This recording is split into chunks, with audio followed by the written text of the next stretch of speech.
Next fallacy है fallacy of एम्फीबॉली, यानी कि उच्च बाध्यता की भ्रांति। ये सारे मतलब जो भाषा की भ्रांति आएगी उसमें ये आ जाएगा।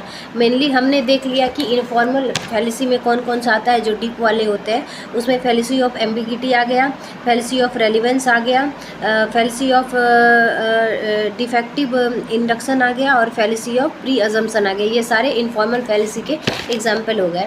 अब बात करते हैं फैलेसी ऑफ जो है फैलेसी भाषा की भ्रांति। जैसे कि मैंने बताया कि जॉन इज पहला है कि John is a writer because he is from a big city. यहाँ पे 2 सिटी आ गया जो कि फैलेसी पैदा कर रहा है। पहला एक बिग यानी कि प्रसिद्ध लेखक वाला बिग, और दूसरा बिग यानी कि हो गया आपका बड़ा शहर वाला भी। तो यहाँ पे फैलेसी पैदा हो रहा है, भ्रम पैदा हो रही है।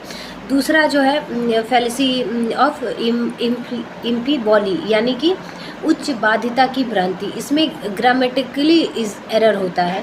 तो इसमें ग्रामेटिक एरर में मेनली जो स्टेटमेंट्स होते हैं वो अस्पष्ट होते हैं। जैसे एग्जाम्पल में क्या होता है कि बच्चे स्वादिष्ट भोजन बनाते हैं। यहाँ पे ऐसा होगा कि इंग्लिश में मैं एग्जांपल दूंगी कि किड्स मेक डिलीशियस डिनर। तो यहाँ पे जो मैक हो गया, मैक का 2 अर्थ निकलता है। एक मैक का अर्थ होता है बनाना और दूसरे का मतलब हो गया आपका कि वो बनना। ठीक है, तो वैसे में मैक जो है भ्रांति पैदा कर रहा है।